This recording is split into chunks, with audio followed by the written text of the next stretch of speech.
Chapter 3 A Short Rest. I have also had a short rest. It's been about 2 weeks since I've done anything, so sorry if all the voices have changed.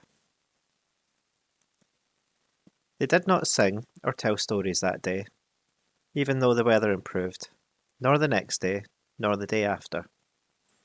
They had begun to feel that danger was not far away on either side. They camped under the stars, and their horses had more to eat than they had, for there was plenty of grass,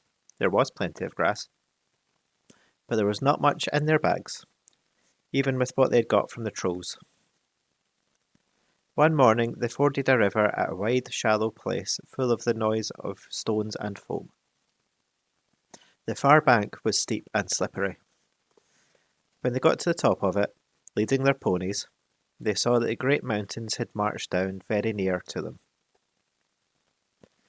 Already they seemed only a day's easy journey from the feet of the nearest. Dark and drear it looked, though there were patches of sunlight on its brown sides, and behind its shoulders the tips of snow peaks gleamed. "Is that the mountain?" asked Bilbo in a solemn voice. That wasn't a solemn voice, sorry. "Is that the mountain?" asked Bilbo in a solemn voice, looking at it with round eyes. He had never seen a thing that big before. "Of course not," said Balin. "That is only the beginning of the Misty Mountains, and we have to get through, or over, or under those somehow, before we can come into Wilderland beyond. And it is a deal of a way, even from there, from the other side, to the lonely mountain in the east where Smaug lies under treasure." "Oh," said Bilbo. And just at that moment he felt more tired than he had ever remembered feeling before. He was thinking once again of his comfortable chair before the fire in his favourite sitting room in the Hobbit hole, and of the kettle singing. Not for the last time. Now Gandalf led the way. "We must not miss the road." What is that? "We must not miss the road, or we shall be done for," he said. "We need food, for one thing, and rest in reasonable safety. Also, it is very necessary to tackle the Misty Mountains by the proper path, or else you will get lost in them, and have to come back and start at the beginning again, if you ever get back at all." They asked him where he was making for, and he answered, "You are come to the very edge of the Wild, as some of you may know. Hidden somewhere ahead of us is the fair valley of Rivendell, where Elrond lives in the last homely house. I sent a message by my friends, and we are expected." That sounded nice and comforting, but they had not got there yet, and it was not so easy as it sounds to find the last homely home west of the mountains. There seemed to be no trees and no valley and no hills to break the ground in front of them. Only one vast slope going slowly up and up to meet the feet of the nearest mountain, a wide land the colour of heather and crumbling rock, with patches and slashes of grass green and moss green showing where water might be. Morning passed, afternoon came, but in all the silent waste there was no sign of any dwelling. They were growing anxious, for they saw now that the house might be hidden almost anywhere between them and the mountains. They came on unexpected valleys, narrow with steep sides, that opened suddenly at their feet, and they looked down surprised to see the trees below them and running water at the bottom. There were gullies that they could almost leap over, but very deep with waterfalls in them. There were dark ravines that one could neither jump over nor climb into. There were bogs, some of them green, pleasant places to look at, with flowers growing bright and tall, but a pony that walked there with a pack on its back would never have come out again. It was indeed a much wider land from the ford to the mountains than ever you would have guessed. Bilbo was astonished. The only path that marked that was marked with white stones, some of which were small, and others were half covered with moss or heather. Altogether, it was a very slow business following the track, even guided by Gandalf, who seemed to know his way about pretty well. His head and beard wagged this way and that as he looked for the stones, and they followed his lead, but they seemed no nearer to the end of the search when the day began to fail.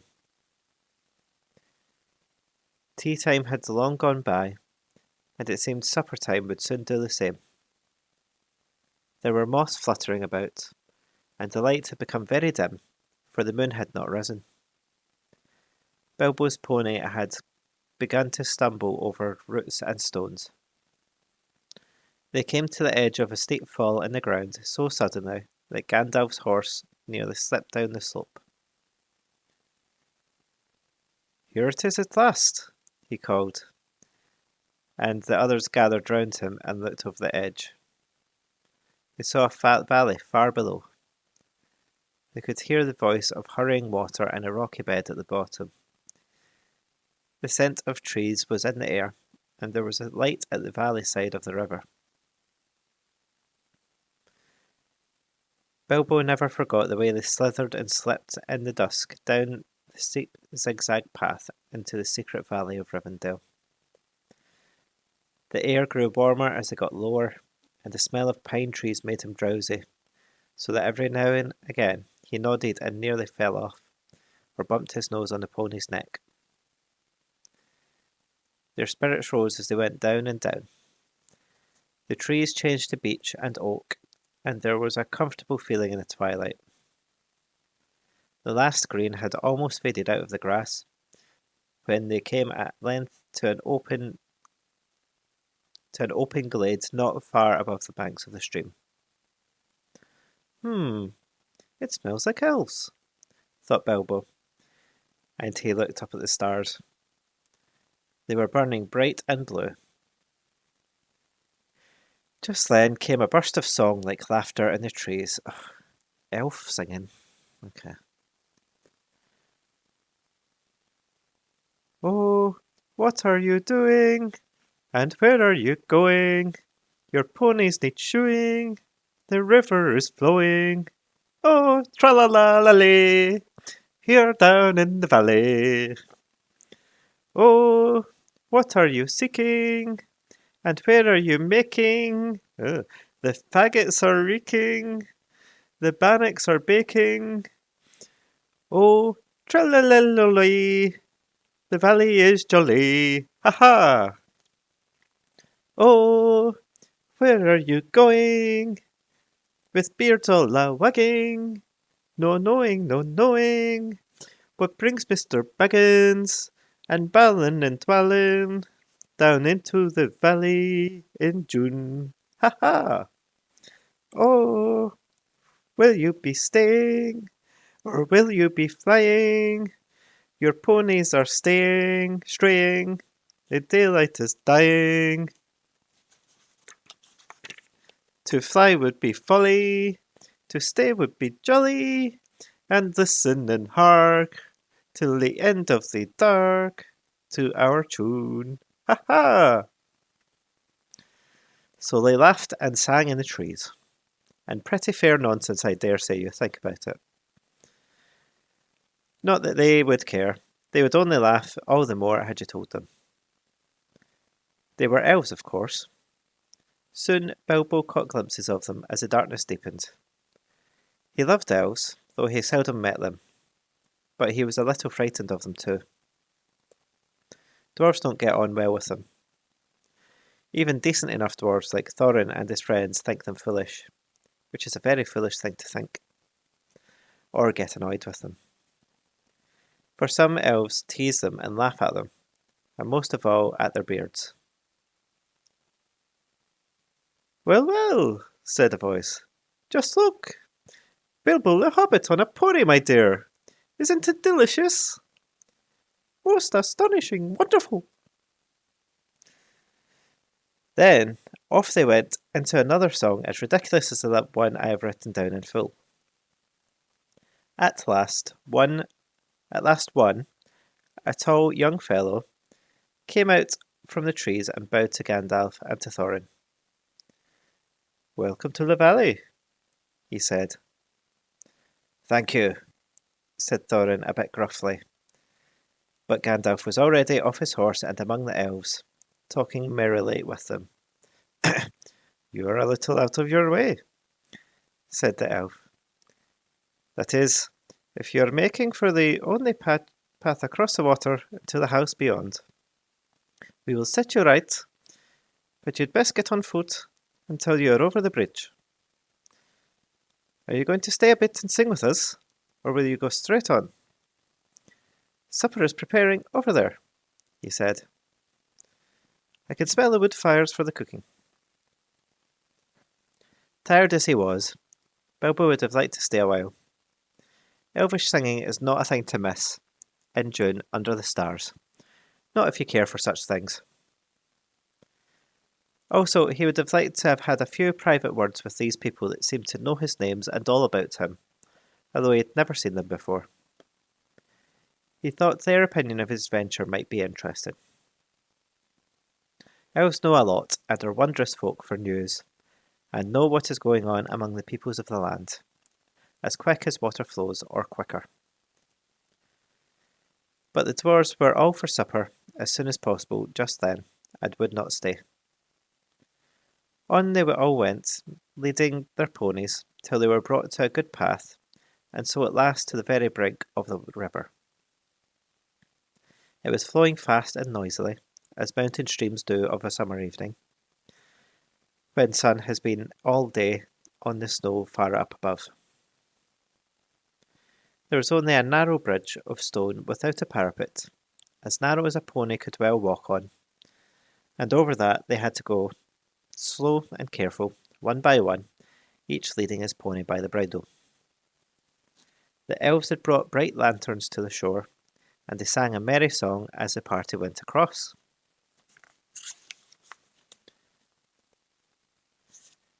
"Don't dip your beard in the foam, father," they cried to Thorin, who was bent almost on his hands and knees. "It is long enough without watering it." "Mind Bilbo doesn't eat all the cakes," they yelled. "He is too fat to get through keyholes yet." "Hush, hush, good people, and good night," said Gandalf, who came last. "Valleys have ears, and some elves have over-merry tongues. Good night." And so they all came to the last homely house, and found its doors flung wide. Now it is a strange thing, but things that are good to have and days that are good to spend are soon told about, and not much to listen to, while things that are uncomfortable, palpitating, and even gruesome may make a good tale, and take a good deal of telling anyway. They stayed long in that good house, 14 days at least, and they found it hard to leave. Bilbo would gladly have stopped there for ever and ever, even supposing a wish that would have taken him right back to the hobbit hole without trouble. Yet there is little to tell about their stay. The master of the house was an elf friend, one of those people whose fathers come into strange stories before the beginning of history, the wars of the evil goblins and the elves and the first men in the north.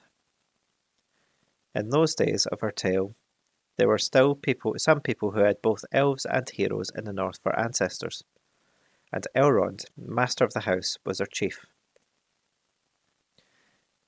He was noble and fair in face as an elf lord, as strong as a warrior, as wise as a wizard, as venerable as a king of dwarves, and as kind as summer. He comes into many tales, but his part in the story of Bilbo's great adventure is only a small one, though important, as you will see if we ever get to the end of it. His house was perfect whether he liked food, or sleep, or work, or storytelling, or singing, or just sitting and thinking best, or a pleasant mixture of them all. Evil things did not come into that valley. I wish I had time to tell you even a few of the tales or one or two of the songs that they heard in that house. All of them, the ponies as well, grew refreshed and strong in a few days there. Their clothes were mended, as well as their bruises, their tempers, and their hopes. Their bags were filled with food and provisions, light to carry but strong to bring over the mountain passes. Their plans were improved with the best advice. So the time came to Midsummer Eve, and they were to go again with the early sun on Midsummer morning. Elrond knew all about runes of every kind. That day he looked at the swords they had brought from the troll's lair, and he said, "These are not troll make. These are old swords, very old swords, of the high elves of the west, my kin. They were made in Gondolin for the goblin wars. They must have come from a dragon's hoard or a goblin plunder, for dragons and goblins destroyed that city many ages ago. This, Thorin, the rune's name Orcrist, the goblin cleaver in the ancient tongue of Gondolin. It was a famous blade. This, Gandalf, was Glamdring, foe hammer that the king of Gondolin once wore. Keep them well." "Whence did the trolls get them, I wonder?" said Thorin, looking at his sword with new interest. "I could not say," said Elrond, "but one may guess your trolls had plundered other plunderers, or come on the remnants of old robberies in some hole in the mountains of old. I have heard that there are still forgotten treasures to be found in the deserted caverns and mines of Moria, since the dwarf and goblin war." Thorin pondered these words. "I will keep this sword in honour," he said. "May it soon cleave goblins once again." "A wish that is likely to be granted soon enough in the mountains," said Elrond. "But show me now your map." He took it and gazed long at it, and he shook his head. For if he did not altogether approve of dwarves and their love of gold, he hated dragons and their cruel wickedness, and he grieved to remember the ruin of the town of Dale and its merry bells, and the burnt banks of the bright river running. The moon was shining in a broad silver crescent. He held up the map, the white light shone through it. "What is this?" he said. "There are moon letters here, beside the plain runes which say, 5 feet high the door, and 3 may walk abreast." "What are moon letters?" asked the hobbit, full of excitement. He loved maps, as I have told you before, and he also liked runes and letters and cunning handwriting, though when he wrote himself it was a bit thin and spidery. "Moon letters are rune letters, but you cannot see them," said Elrond. "Not when you look straight at them. They can only be seen when the moon shines behind them, and what is more, with the more cunning sort, it must be a moon of the same shape and season as the day when they were written.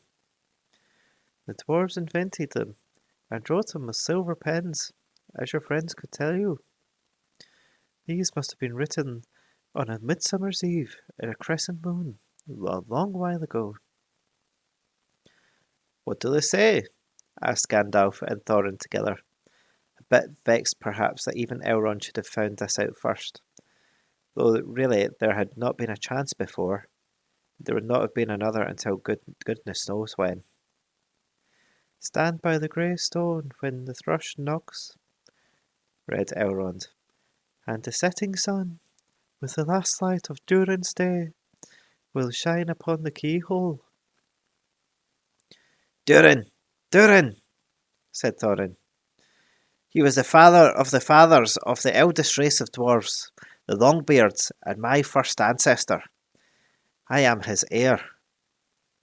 "Then what is Durin's day?" asked Elrond. "The first day of dwarves' new year," said Thorin.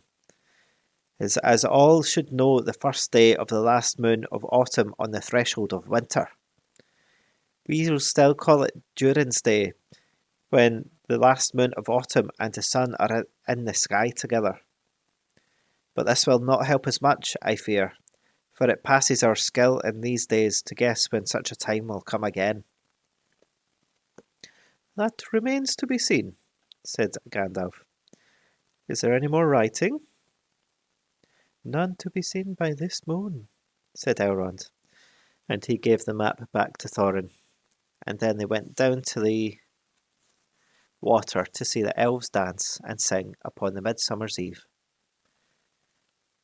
The next morning was a midsummer's morning, as fair and fresh as could be dreamt. Blue sky, and never a cloud, and the sun dancing on the water. Now they rode away amid songs of farewell and good speed, with their hearts ready for more adventure, and with a knowledge of the road they must follow over the misty mountains to the lands beyond.